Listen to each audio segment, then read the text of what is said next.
बिस्मिल्लाहिर्रहमानिर्रहीम। The blank page official में आपको खुशामदीद कहते हैं। अगर आप नए हैं इस चैनल पर तो सब्सक्राइब ज़रूर करिएगा और बेल आइकन को प्रेस करना ना भूलिएगा। मित्रों, अडानी ग्रुप के कोलैप्स ने इंडियन फाइनेंशियल मार्केट्स को लिटरली हिला के रख दिया और ये जो इनकी गिरावट या इनका जवाल शुरू हुआ वो असल में अमेरिका की ही इन्वेस्टमेंट रिसर्च फर्म है हिंडनबर्ग। इनके इंकशाफात के बाद इनकी गिरावट और इनका जवाल शुरू हुआ, जो कि अब तक जारी है और ये अभी तक संभल नहीं पाए हैं। लेकिन यहाँ पर सोचने की बात यह है कि देखा ये गया कि इंडिया की जो अपोजिशन की जमातें हैं वो भी अडानी साहब के ऊपर ताबड़तोड़ उनके भी हमले जारी रहे, लफ्जी हमले और तरह तरह के इल्ज़ामात इस ग्रुप के ऊपर लगते रहे। तो सोचने की बात यह है कि इंडिया में तो हज़ारों लोग हैं, हज़ारों ग्रुप्स हैं ऐसे बड़े बड़े, आखिर अडानी ग्रुप के ऊपर अपोजिशन जमातें तनकीद के तीर क्यों बरसाती रहीं? इसकी एक वजह यह है कि इल्ज़ाम लगाया जा रहा है कि अडानी ग्रुप के अंदर बीजेपी के जो टॉप के नेता हैं उनके हज़ारों करोड़ रुपए ब्लैक मनी, उनकी जो है करप्शन, लूटमार, चोरी चकारी, डकैती की जो पैसे हैं ना, इलीगल मनी, वो इन्वेस्ट किए हुए थे बहुत सारे लोगों ने और उसको वाइट करके अडानी इनको देता था। ये इल्ज़ाम है इनके ऊपर। Let me make it clear again.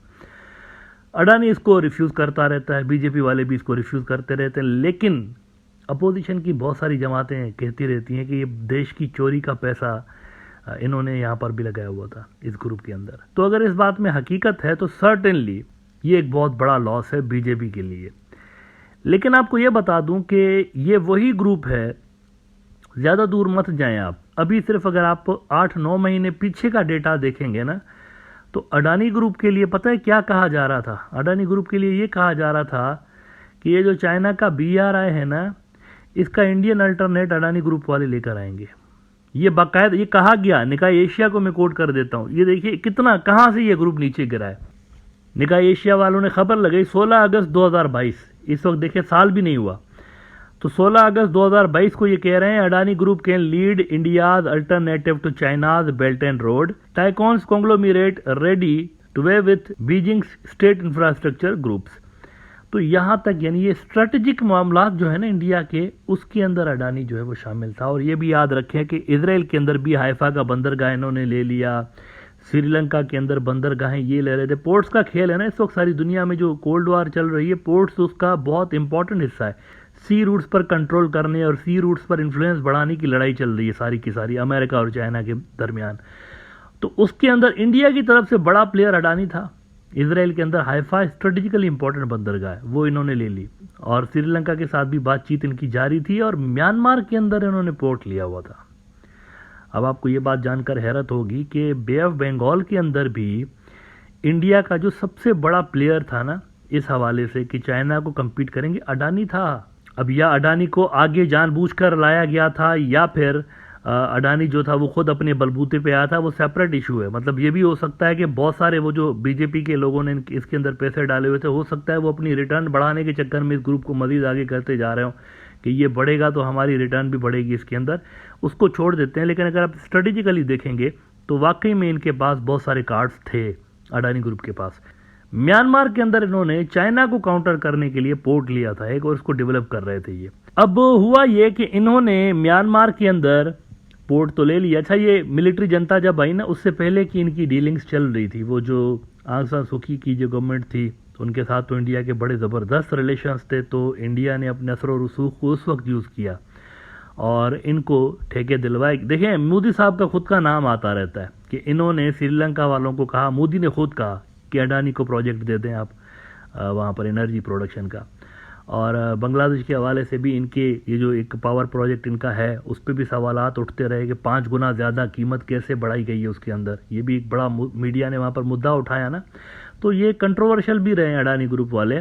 लेकिन ये भी खबरें आती रहती हैं कि बीजेपी वाले खुद और बल्कि टॉप की लीडरशिप, मोदी साहब की लेवल के लोग भी इनके लिए सिफारिशें करते फिरते थे दुनिया के अंदर कि हमारे इसमें तो अडानी को आप ठेका दें। वैसे अडानी जो है वो खुद भी गुजरात का है, ज़्यादा पढ़ा लिखा ये भी नहीं है, स्कूल जल्दी छोड़ दिया था इसने, फिर स्कूल छोड़ने के बाद हीरो का ये ट्रेडर बना, डायमंड ट्रेडर, छोटी लेवल का ट्रेडिंग इनकी होती थी, छोटे लेवल का इनका कारोबार था, जो कि फिर थोड़ा सा बढ़ा और गुजरात की लेवल तक पहुंचा। और फिर गुजरात की लेवल के जब ये हीरो के ट्रेडर बन गए स्टेट लेवल के, तो इन्होंने क्या किया कि मोदी साहब उस वक्त शदीद उनके ऊपर क्रिटिसिज्म होता था मीडिया के अंदर, क्योंकि वो गुजरात के दंगे और ये सारा कुछ हो गया था ना, तो उनका इमेज बहुत ख़राब हो गया था। तो इसने क्या किया, अडानी ने, उस ज़माने से लेकर ये मोदी को जानता है, इसने क्या किया, पैसा फेंकना शुरू किया मोदी की इमेज बिल्डिंग के लिए, और इस तरीके से वो मोदी के करीब आया। और पहले ये गुजरात के लेवल के ठेके लेता था, फिर जब मोदी पीएम बन गया तो इसको फिर स्टेट लेवल के ठेके मिलने लगे, और उसके बाद तो जब सेकंड टर्म में मोदी आया उसके आसपास कहीं, उससे तो पहले ही ये कार्रवाइयाँ शुरू हो गई थी, इंटरनेशनल लेवल के कॉन्ट्रैक्ट इन्होंने लेना शुरू कर दिए। मोदी के पीएम बनने के बाद इनकी वेल्थ के अंदर भी कई सौ गुना इजाफा हुआ, अडानी साहब की वेल्थ कई सौ गुना बढ़ गई। तो बड़ा तेज़ी के साथ जैसे मोदी चढ़ा है ना, ये भी उसके साथ साथ चढ़ा है, तो इसीलिए भी इनके ऊपर शुकूक व शुबात का इजहार इंडियन जो जमातें हैं वो करती रहती हैं, अपोजिशन वाली। ये भी इल्ज़ाम इनके ऊपर लगता है कि जो गवर्नमेंट्स गिराने के लिए पैसे लग रहे होते हैं ना, अमित शाह साहब जो जोड़ तोड़ कर रहे होते हैं, बहुत सारी पार्टियां इन्होंने ज़बरदस्त की हैं। मिसाल के तौर पर आप वो देखें, शिवसेना का क्या हाल किया है इन्होंने मुंबई के अंदर, शिवसेना के धड़ेबंदी कर दी उन्होंने, जो इनके साथ नहीं मिलता बंदी खरीद लेते हैं। तो इल्ज़ाम इनके ऊपर ये लगता है कि इस सब में जो पैसे यूज़ होते हैं ना, रिसोर्सेज जो यूज़ होते हैं, वो इसी तरह के ग्रुप्स के यूज़ हो रहे होते हैं। बहरहाल जी, तो ये उनका थोड़ा सा बैकग्राउंड था। अब ये हुआ है कि इन्होंने म्यांमार के अंदर पोर्ट लिया था, उसको डेवलप भी किया था, और उसको इंडिया यूज़ करने जा रहा था, लेकिन गड़बड़ हो गई है। और वो गड़बड़ ये हुई है कि इंडिया जैसे ही वहाँ से धपड़धूस हुआ है म्यांमार से, तो इन्होंने भी पोर्ट अपना वो बेच दिया है। अच्छा, बेच तो दिया, लेकिन किस अंदाज से बेचा है वो देखना बड़ा इंटरेस्टिंग है। वो एक बड़ा मशहूर शेर है ना उर्दू का, इससे सिचुएशन पे फिट बैठता है कि बड़े बेआबरू होकर तेरे कूचे से हम निकले, बड़ा जलील होकर तुम्हारी गलियों से निकले, शेर का मतलब ये है। तो म्यांमार ये गए थे कि भाई स्ट्रेटेजिक प्लेयर बनाएंगे इंडिया को, लेकिन निकले इस अंदाज से हैं कि अल-अमान वल हफीज़, मतलब बंदा सर पकड़ के बैठ जाए कि गए कैसे हैं। हुआ ये कि इन्होंने उस पोर्ट के ऊपर कोई 100 मतलब 20-25 मिलियन डॉलर, तो ऑफिशियल फिगर आ रही है ना, जो रियल फिगर मार्केट में बताई जा रही है वो 190 मिलियन डॉलर की बताई जा रही है कि इन्होंने 190 मिलियन डॉलर लगाए उस पोर्ट के ऊपर।